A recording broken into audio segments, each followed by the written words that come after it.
Allez, salut la famille, j'espère que vous allez bien, soyez les bienvenus dans l'interview street, pardonnez-moi.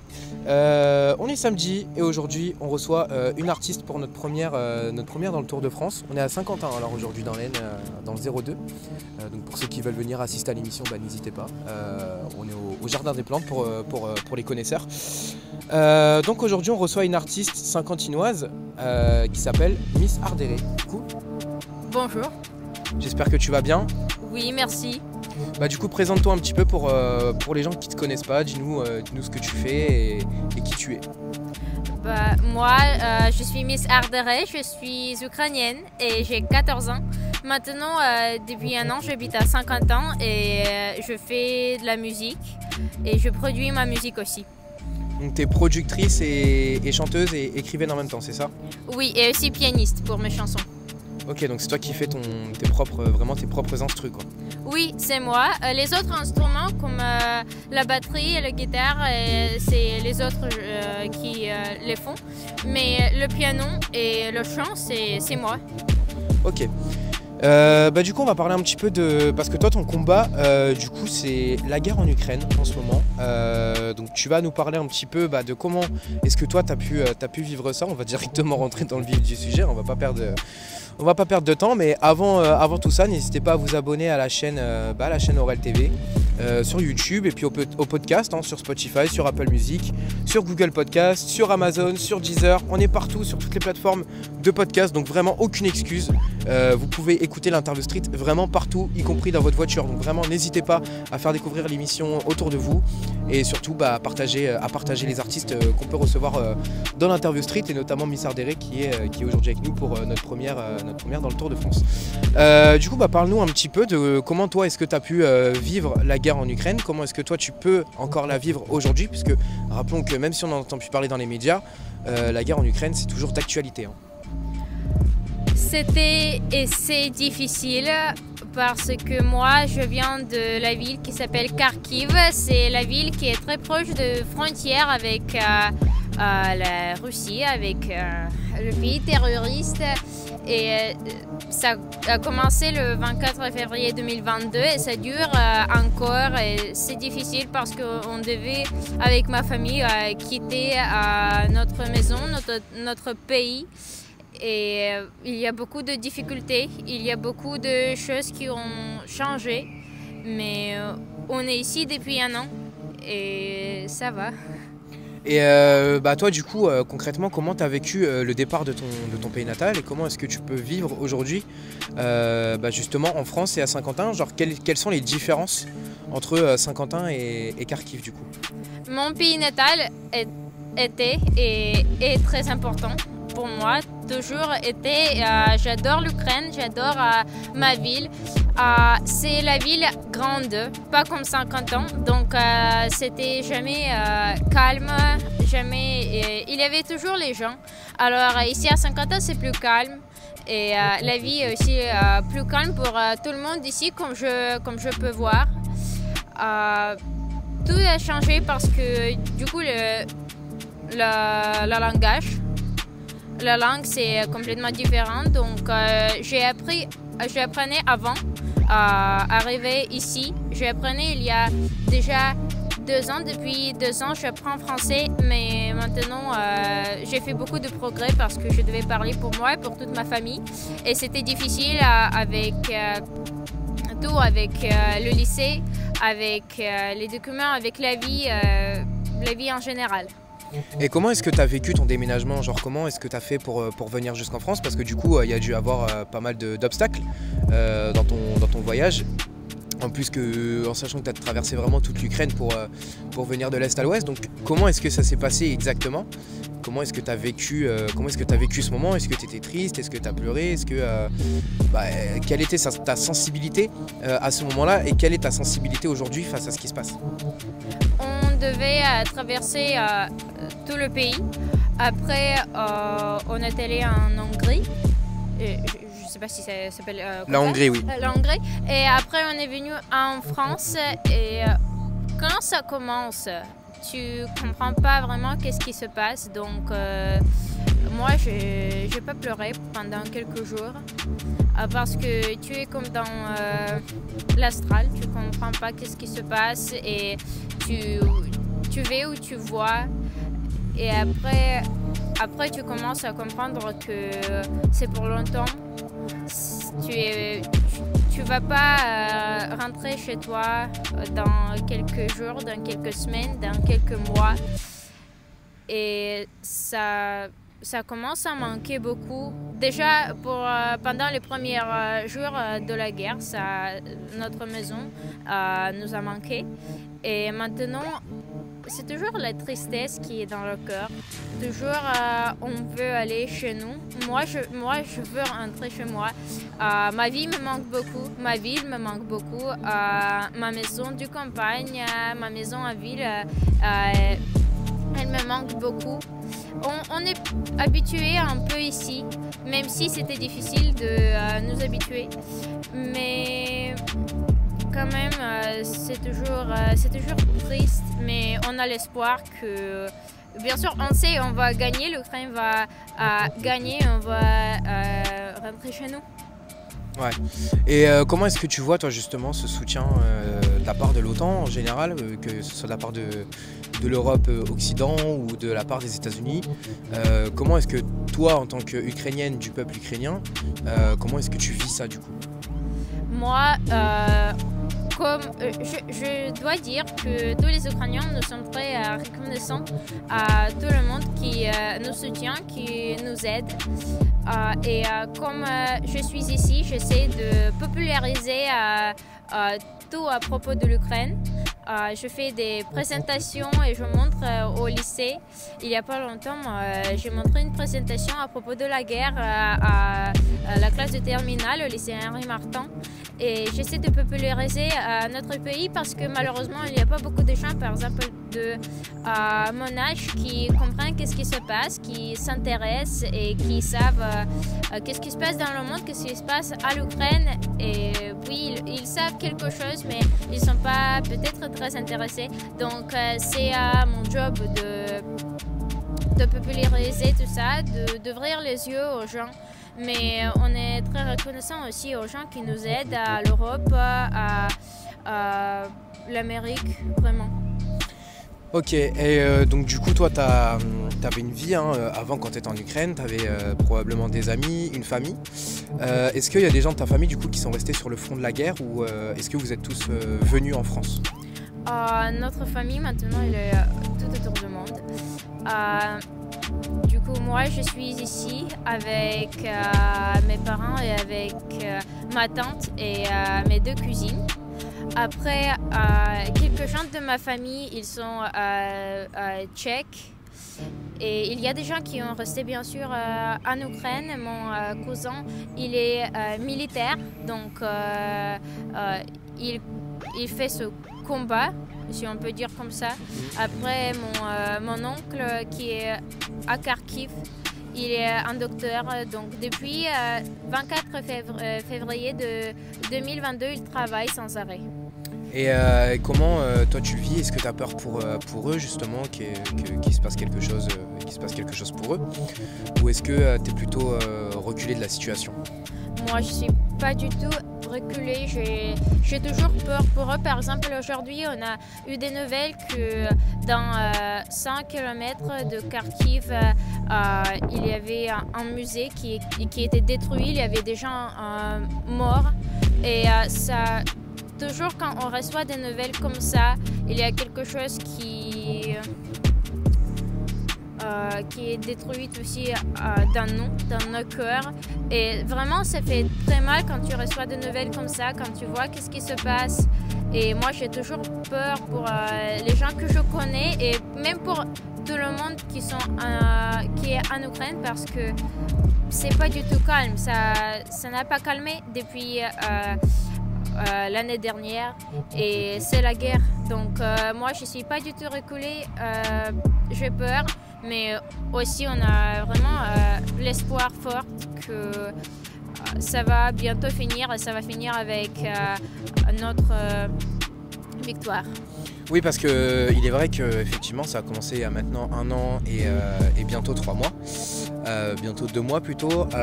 Et c'est vrai qu'on n'en entend plus trop parler, médiatiquement parlant. Comment tu l'expliques toi justement, le fait qu'on n'en entende plus vraiment parler? Parce que c'est vrai qu'au début on en parlait, on parlait même éventuellement d'une 3e guerre mondiale. Et c'est vrai que depuis quelques mois, je dirais même depuis l'anniversaire de la guerre en Ukraine il y a 2 mois, on n'a quasiment pas entendu un mot sur Kiev et sur tout son pays. C'est dommage, je dois dire. Et vraiment, avant qu'on a parlé avec toi, je ne savais pas que vous en parlez plus. Et c'est dommage, c'est mal parce que je sais que dans le monde, il y a beaucoup d'autres nouvelles. Il y a des pays, par exemple, il y a des problèmes ici. Donc peut-être ils parlent plus de ça. Mais pour nous, c'est très important qu'on continue de parler de notre pays parce qu'il y a beaucoup de choses qui sont cachées pour maintenant que les gens ils savent pas. Et peut-être non, c'est sûr que si même les gens comme nous, pas à la télé, mais si les gens comme nous, on continue à parler à propos d'Ukraine, à s'intéresser à ce qui se passe, ça va nous aider d'avoir notre victoire. Et donc du coup, comment est-ce que cette guerre, parce que toi du coup tu étais vraiment sur place, sur le front, comment cette guerre a vraiment débuté? Parce qu'on a entendu des choses, on a entendu beaucoup de choses se dire, que ce soit par les médias français, que ce soit par les médias belges, notamment également par les médias russes. Et c'est vrai que la Russie c'est un pays où ils aiment bien dire un petit peu ce qu'ils veulent. Passe un petit peu. Ouais, c'est ça. Ils aiment beaucoup dire ce qu'ils veulent, etc. Et du coup, pour toi qui étais sur place, comment est-ce que la guerre a vraiment débuté? Et quel est le taux de mort aujourd'hui côté russe et côté ukrainien? Est-ce que tu en sais un petit peu plus? Avant que j'oublie, je dois dire que pour moi, et pas seulement pour moi, c'est un grand problème que ici, vous avez des canaux à la télé, vous pouvez regarder les nouvelles de la Russie, des nouvelles russes. Justement, les chaînes russes ont été supprimées, notamment RT qui était une des plus grandes chaînes effectivement qui émettait dans le monde entier, notamment en France, RT France. La chaîne a été censurée par tout simplement la télévision française et par YouTube, donc ne t'en fais pas pour ça. Tout a été censuré pour le coup. Oui, parce que c'est important car leur propagande, depuis beaucoup d'années, la propagande elle a continué et la propagande est professionnelle et elle affecte beaucoup de monde qui par exemple le regarde, qui écoute ça. Ça affecte beaucoup notre point de vue. Mais à propos de comment la guerre a commencé pour moi, donc comme j'ai déjà dit, ma ville est très proche aux frontières. Donc ça a commencé pour nous, ça a commencé le 24 février à 4h du matin. Oui, à 4h du matin. Et pour moi, donc il y avait un ami qui nous a appelés, il a dit qu'il entend les explosions. Et après tout est vraiment tout s'est enchaîné, pas compréhensible, parce que c'est là quand tu comprends que tu dois y aller et tu sais pas où aller, tu sais pas quoi faire, tu sais pas vraiment qu'est-ce qui se passe. Ton monde il tombe un peu. Il s'écroule. Ouais. Et 4 heures, donc on va se remettre un petit peu dans le vif du sujet. 4 heures du matin, t'as un ami qui t'appelle pour te dire il y a un bombardement. À ce moment-là, pile poil à ce moment-là, comment est-ce que toi, tu te sens? Pour un moment, tu sens rien parce que tu essaies de comprendre qu'est-ce qui se passe et tu veux pas croire, mais tu tu peux savoir, tu peux entendre, par exemple, les autres, ils peuvent voir. C'est comme je dis que ton monde, il est détruit, donc il tombe un peu parce que c'est le moment quand tu dis non. C'est pas possible, mais tu comprends que c'est possible, ça existe et c'est ce qui se passe. Donc c'est quelque chose que c'est difficile d'exprimer parce que c'est quelque chose de terrible. C'est quelque chose qu'on ne peut pas vraiment exprimer si on le sent pas. Donc avant la guerre, je ne pouvais pas vraiment exprimer ça parce que ça, on sent seulement quand quelque chose terrible se passe. Et donc oui, un peu tu comprends pas qu'est-ce qui se passe, mais en ce moment aussi tu comprends tout. Ouais. Et donc du coup, comment est-ce que tu as vécu? Parce que toi, à l'époque, tu étais à l'école en Ukraine. Aujourd'hui, tu es à l'école en France. Qu'est-ce qui change au sein des programmes scolaires? Et d'ailleurs, tu me disais tout à l'heure que tu avais 14 ans, mais tu es en seconde, c'est ça? Oui. Donc tu as sauté une classe? Oui, j'ai sauté une classe, j'ai sauté le 3e. Et j'ai commencé, donc maintenant je suis au lycée Henri Martin et j'ai commencé d'étudier la classe de seconde en janvier 2023, donc tout milieu d'année scolaire. Le programme, donc l'emploi du temps à l'école, c'est vraiment très différent. Donc à l'école en Ukraine, on n'a pas 1 heure pour manger. On a 20 minutes pour manger, c'est la récréation la plus longue. Et c'est pourquoi on finit plus tôt, c'est pourquoi on peut faire plus de choses à part d'école parce qu'on n'a plus de temps. Et ici, non. Ce que j'aime bien à l'école ici, c'est qu'on a des spécialités qu'on peut choisir pour l'année prochaine, pour première et terminale. C'est très intéressant. Et c'est aussi difficile quand tu ne sais pas qu'est-ce que tu veux faire, mais pour moi, c'est intéressant. Et moi, je fais aussi du théâtre comme option. Donc, c'est aussi cool qu'on peut faire ça.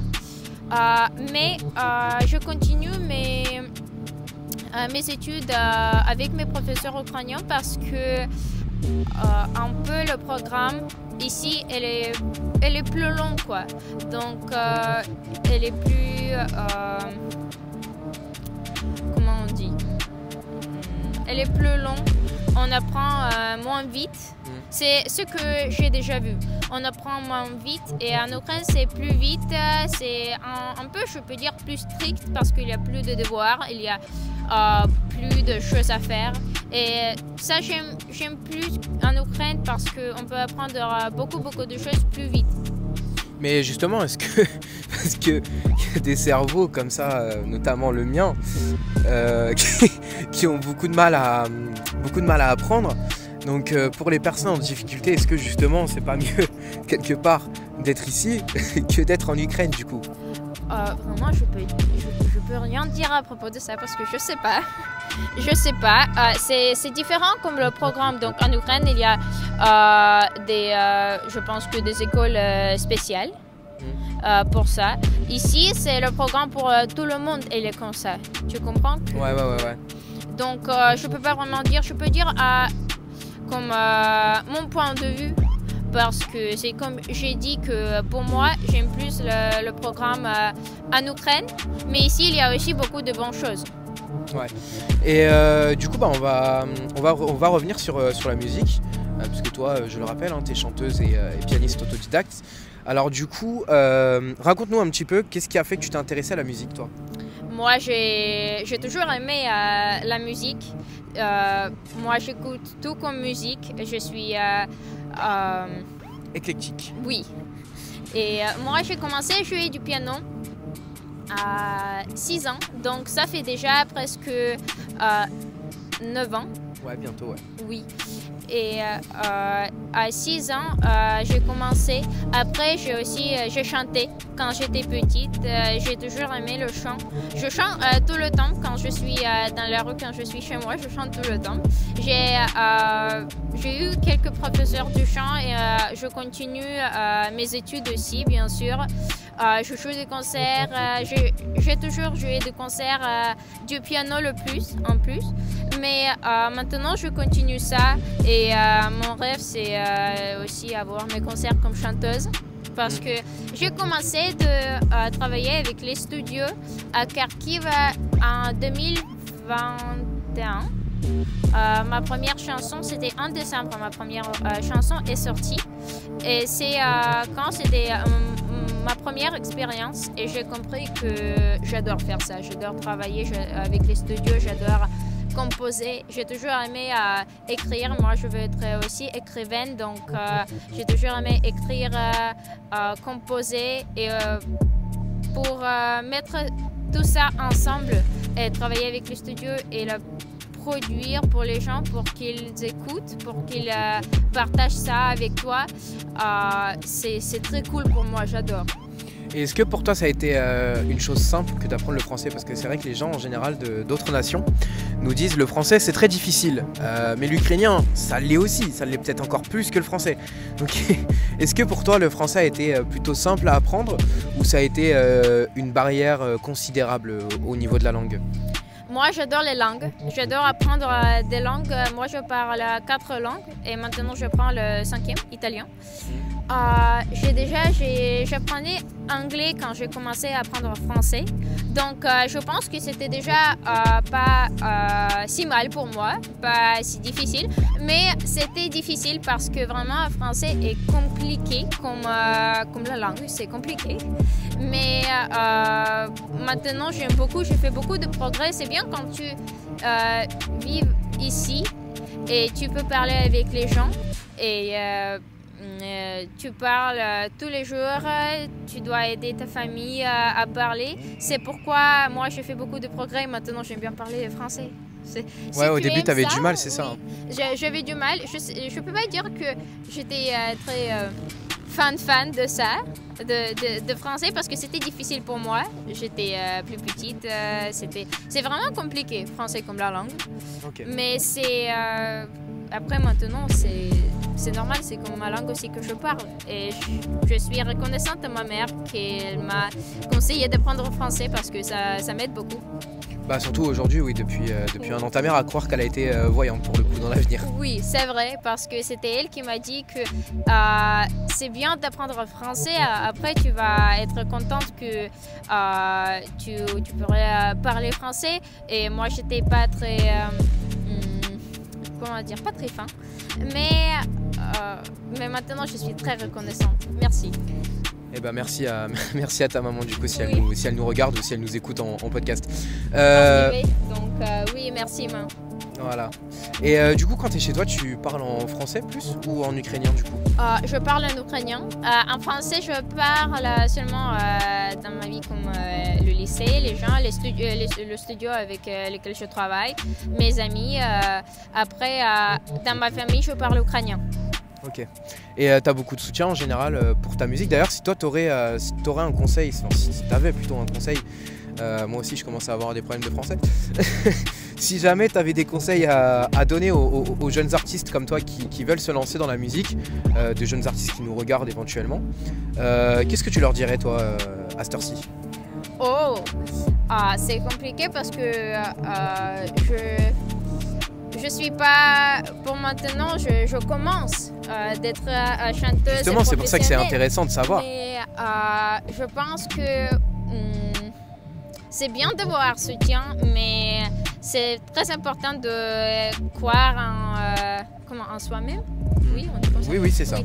Croire en soi-même et avoir pas peur parce que on doit, comme je dis toujours, on doit avoir peur d'avoir peur. Je sais pas, c'est un peu compliqué, mais soyez pas peur et croyez en vous. C'est très important. Avoir peur d'avoir peur, du coup, ça veut dire surtout ne pas forcément être angoissé. Et c'est vrai que j'ai connu pas mal d'artistes qui aimaient beaucoup chanter, qui aimaient beaucoup faire de la musique, etc. Mais qui finalement ne sont pas lancés parce que justement ils avaient un énorme manque de confiance en eux assez considérable.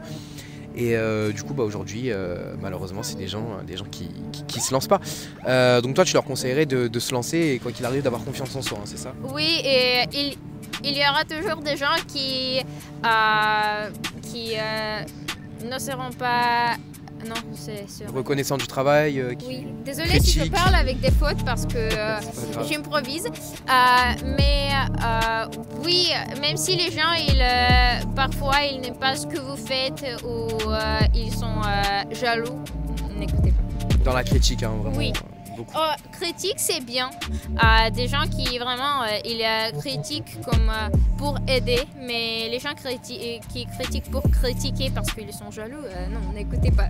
Ah, ça, malheureusement, sur les réseaux, on a beaucoup de haters. Et moi, notamment, d'ailleurs, je big up tous mes haters. N'hésitez pas à mettre un commentaire parce qu'à partir du moment où ça parle de moi, ça veut dire que je suis populaire. Donc, merci à tous les haters qui m'ont insulté sur TikTok. Je vous embrasse de tout mon cœur, comme ça. Un gros bisou sur votre joue. Bon, bah maintenant, du coup, on va passer au jeu. C'est ni oui ni non, donc on va faire plus simple parce que c'est vrai que d'habitude, pour ceux qui ont l'habitude de nous regarder et de nous écouter, on fait le si pas bien, donc pas deux fois la même réponse, pas deux secondes de blanc, pas les syllabes si pas et bien, notamment cinéma, papa, merci, etc. Mais là, du coup, comme on est avec Missar Dere, qui est ukrainienne, on va plutôt faire un ni oui ni non, on va simplifier la chose, donc c'est simple, je vais te poser des questions du quotidien. Notamment comment vas-tu, tu vas me répondre, bah tu vas me répondre soit très bien, soit plutôt pas mal, mais surtout pas oui et non. Par exemple, si je te dis ça va bien, tu me réponds surtout pas oui ou surtout pas non, parce que c'est éliminatoire. Bon, bah écoute, on va se lancer. Est-ce que tu aimes la musique? Beaucoup, j'aime beaucoup. Est-ce que tu es passionné par la musique? Je suis beaucoup passionnée par la musique. Est-ce que tu aimes ce que tu fais, notamment bah, là actuellement l'interview? J'adore ce que je fais, c'est très bien, merci beaucoup, c'est gentil. Mais de rien, avec plaisir. C'est quoi d'ailleurs les deux mots que t'as pas le droit de dire? Et oh. C'est quoi? C'est un mot positif et un mot négatif. Oh, bien. Oui. Ça je valide. Ça va être reposté sur mon Insta, c'est sûr. Ok. Bon bah du coup ni oui ni non remporté par Missar Dere. Franchement félicitations. Bravo. Merci beaucoup. Vraiment félicitations à toi. On va passer maintenant à la deuxième partie de l'émission sans perdre de temps. On va passer à l'anecdote ou alors c'est selon l'artiste encore une fois. Est-ce que tu veux nous donner une anecdote ou est-ce que tu veux parler de l'Ukraine? Enfin nous dire un beau lieu que tu as visité en Ukraine ou une anecdote que tu as vécue en studio. Tu veux nous dire quoi du coup? À propos d'Ukraine, parce que je trouve que c'est très important pour les gens qui nous écoutent. Et moi je suis là pour parler d'Ukraine. C'est vrai. Donc, et pour chanter aussi. Un beau lieu que je connais en Ukraine. Ouais. Alors, je pense, il y a beaucoup. Ukraine, c'est un pays vraiment beau. Il y a beaucoup d'endroits où on doit aller, que je voudrais aussi visiter. Et on a beaucoup de touristes, dans ma ville aussi. Mais pour moi, je pense qu'un endroit que j'adore le plus, c'est ma maison de campagne parce que c'est pas loin de notre ville. C'est entouré par la forêt et par le lac. Et c'est très beau là. C'est toute mon enfance. Toute ton enfance, ouais. Toute mon enfance. J'ai passé là et c'était les années les plus merveilleuses dans ma vie. Et j'ai adoré, c'était une maison magnifique, j'ai adoré le forêt. Mes chansons, mes premières chansons et mes chansons qui vont sortir, il y a beaucoup de chansons qui étaient écrites là. Ils étaient écrites là, au forêt. Donc pour moi, c'était toujours un endroit très spécial, un endroit très sacré. Très important, sacré. Très important, sacré, oui, dans ma vie. Malheureusement, en décembre, le 30 décembre, une partie de ma maison est brûlée. Et oui, c'est comme la guerre, ça m'a touché beaucoup. Comme bah ça, oui, tu m'étonnes. Parce que j'ai beaucoup de souvenirs de cet endroit-là. Et mon rêve est d'aller là encore beaucoup de fois parce que toutes mes chansons, tous mes poèmes. Quand j'écris aussi les poèmes, ils s'étaient faits là. Et pour moi, c'est vraiment très important. Oui, cet endroit-là. Oui. Et un endroit public, un musée ou quelque chose que tu pourrais conseiller à nos téléspectateurs et nos auditeurs, ça serait où? On a beaucoup de musées, par exemple à Kharkiv. Malheureusement, maintenant, il y a beaucoup de musées dans notre pays qui sont détruits parce que la Russie elle a le but de détruire tous les monuments, tous les souvenirs de l'Ukraine comme d'un pays avec la culture, avec l'histoire. Parce que l'histoire et la culture d'Ukraine, elle est vraiment très riche. Il y a beaucoup de choses intéressantes. La culture, elle est très riche, elle est magnifique. Et malheureusement, maintenant, la Russie, elle veut comme supprimer tout ça. Mais il y a beaucoup de musées dans ma ville. Par exemple, je sais pas. Il y a beaucoup de parcs, comme parc de Shevchenko. Shevchenko, c'est un poète très important pour l'Ukraine, très, très important pour la liberté des gens en Ukraine. Et c'est comme notre symbole. Et on a un monument dédié à lui et on a un parc dédié à lui aussi dans notre ville, comme un endroit public, et c'est très beau là. Ok, donc toi tu es une grande passionnée de l'Ukraine, hein, de tous ces musées, de tous ces monuments en général. C'est pourquoi j'adore l'Ukraine, c'est pourquoi je parle de mon pays quand j'ai la possibilité. Comme j'ai dit, je fais des présentations. Je montre parce que je suis fière d'être ukrainienne. Ah bah ouais, non mais t'as raison, il faut toujours être fier de ses origines et être fier de l'où on vient, de là où on vient. Et du coup toi tu aimerais vivre en France plus tard ou t'aimerais retourner en Ukraine si la guerre se calme d'ici là? C'est une question très compliquée.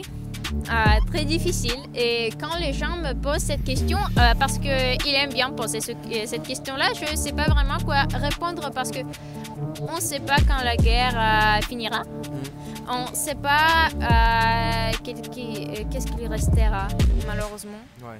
Mais moi mon rêve c'est de rentrer chez moi,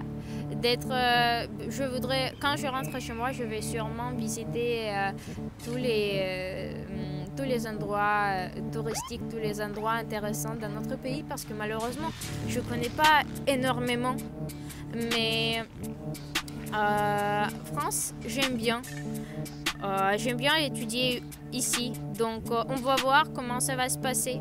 Bien sûr, dans le futur, pas dans quelques années, mais dans un peu une dizaine d'années, je voudrais aller faire un tour autour du monde.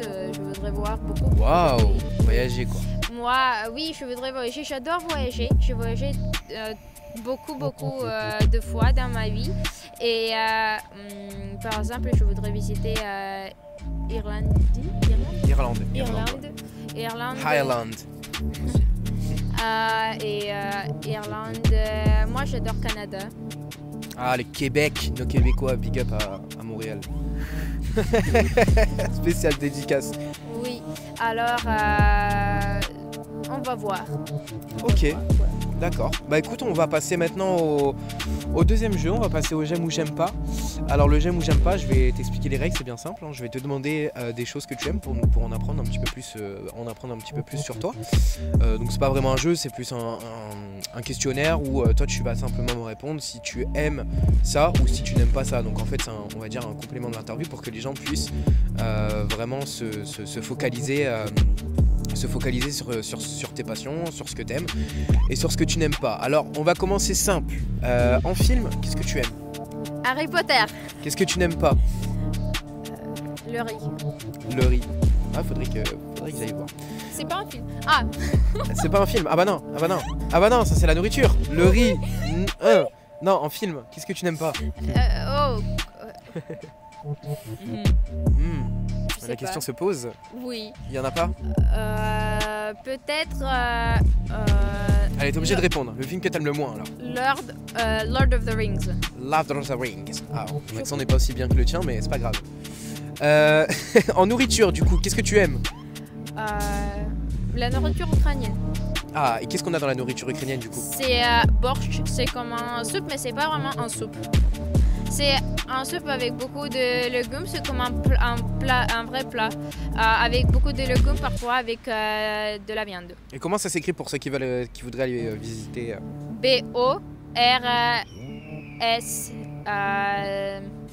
BORSSHCH, peut-être comme ça. À voir. Bon, bah, du coup, n'hésitez pas à aller visiter. Bon, du coup, en nourriture, t'aimes pas la vie, hein? Oui, c'est vrai. Oui. On l'a bien vu. La pièce préférée de ta maison? La pièce, c'est quoi? Bah, ta pièce préférée, genre chambre, salon, salle de bain, cuisine. Ma chambre. Ta chambre. Oui, parce En que du coup, Ukraine tu peux ou dormir. ici? Oui, parce que du coup, c'est plus simple aussi pour dormir. Quelle pièce tu aimes le moins, du coup? Il n'y a pas. Y a pas, t'aimes tout, toutes les Oui. pièces d'une maison. Oui, j'aime mon appartement. En Ukraine surtout. En France, qu'est-ce que tu aimes? Mes amis. Qu'est-ce que tu n'aimes pas?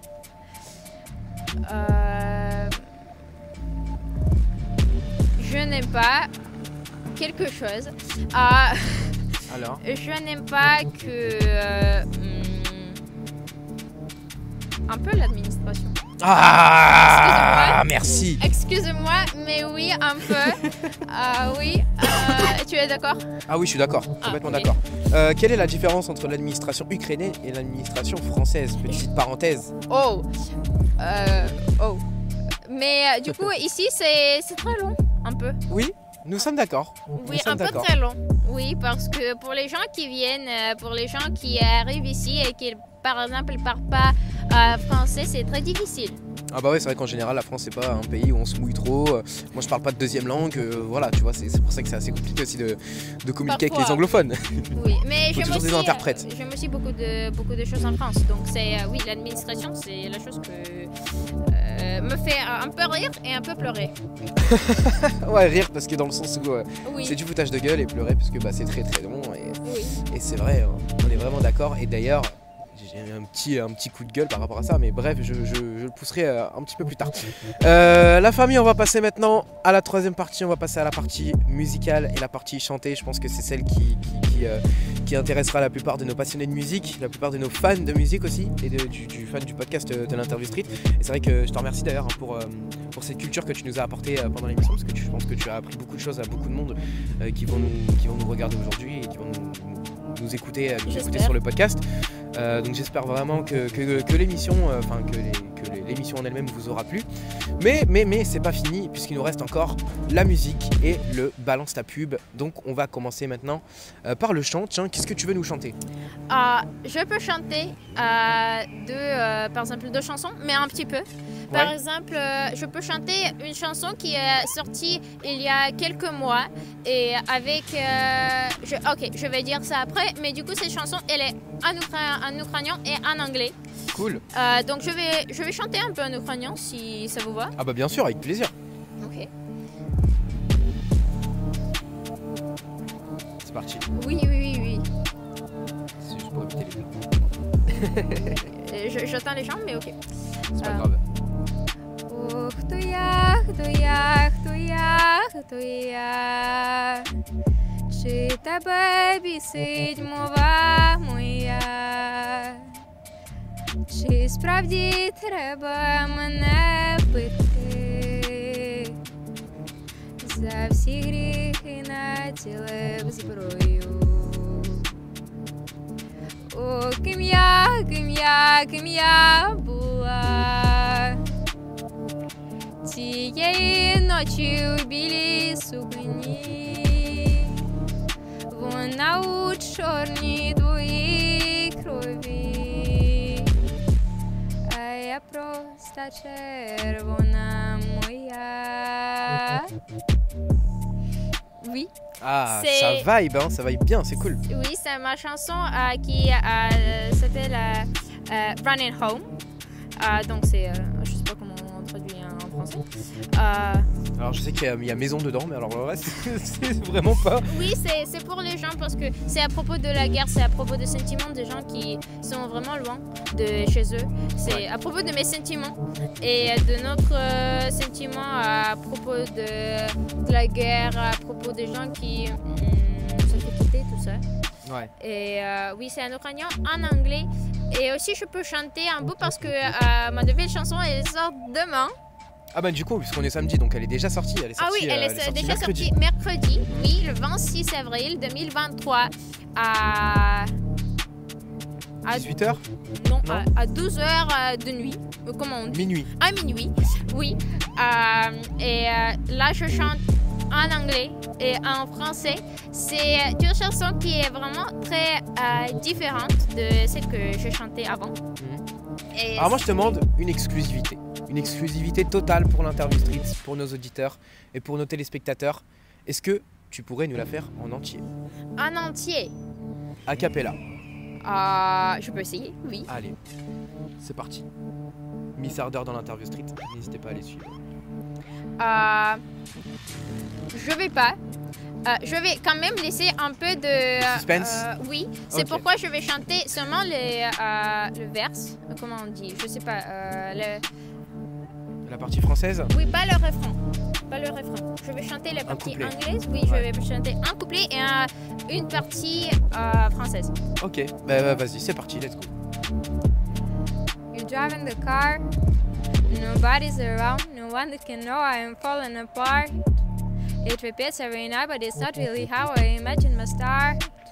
And it hurts to know I'm not going home, which my song's about.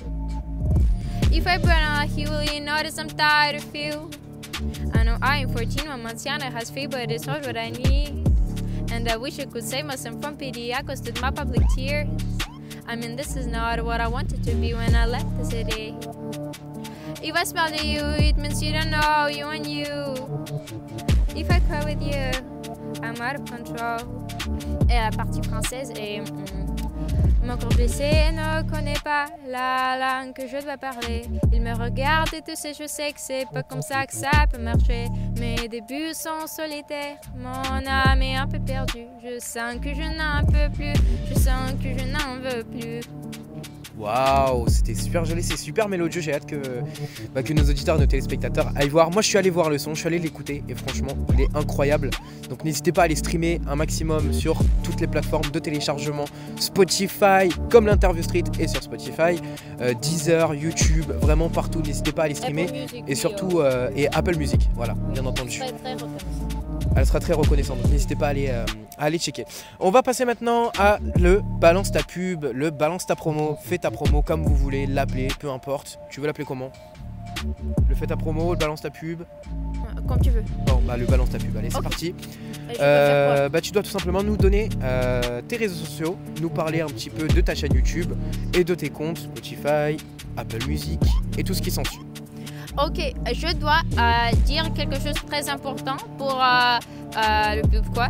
Parce que avec mes chansons, j'essaie à aider les gens qui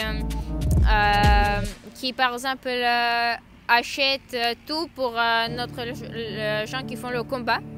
Donc, si vous aimez la chanson et si vous voulez faire un don et aider en Ukraine, on sera très reconnaissant parce que c'est très important. On a vraiment nos gens en Ukraine avec qui je travaille. Certainement, ils travaillent tout le temps, sans arrêt, chaque jour et chaque nuit aussi. Ils essaient à aider et à faire le plus possible pour notre victoire. Donc, merci beaucoup. Et je suis, la plupart du temps, je suis en Instagram. C'est Miss Ardere, c'est tout. Alors comment ça s'écrit du coup? M-I-S-S, après le tiret Tiré du bas. Tiret du bas, A-R-D-E-R-E. Ok, bah donc n'hésitez pas à aller la suivre. De Après- toute façon, tous les liens sont dans ta biographie. Oui, aussi, je pense, oui, j'ai déjà, j'ai Ouvert. J'ai ouvert mon compte en TikTok, donc c'est pareil. Mais on aussi ajoute Ardere Music. M-U-S-I-C. Music du coup à l'anglais. Music, oui. Et en YouTube, c'est pareil, c'est tout pareil. Ok, Miss Ardeur Music. Eh ben, n'hésitez pas à aller streamer la famille. Moi, je te remercie beaucoup, Miss Ardere, d'avoir été avec nous. Merci beaucoup à vous, c'était génial. Eh ben, merci beaucoup. On est aussi reconnaissant de ton travail et du merci, du remerciement du coup, que tu donnes à la France et à l'Europe et aux États-Unis pour ce qu'ils font pour l'Ukraine. Alors j'avoue que je suis assez, assez déstabilisé par l'histoire de cette jeune fille qui m'a beaucoup touché.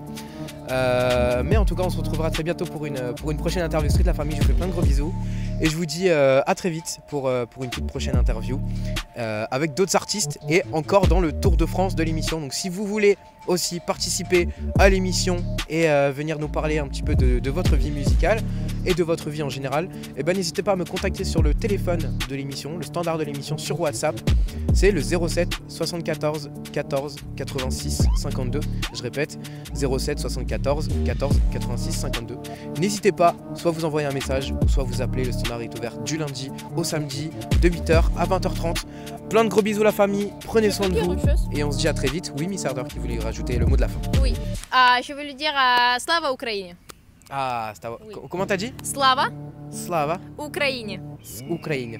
Et du coup, si je dis Slava Ukraine, tu dois répondre Героям Slava. Героям Slava. Героям. Героям. Non. Героям. Gheroyam Slava. Slava. Oui. C'est ça? Oui. Bon, bah Gheroyam Slava à l'Ukraine. Presque. Presque, hein. Voilà. Plein de gros bisous la famille, prenez soin de vous et on se dit à très vite Merci pour beaucoup. une prochaine interview. Merci à toi.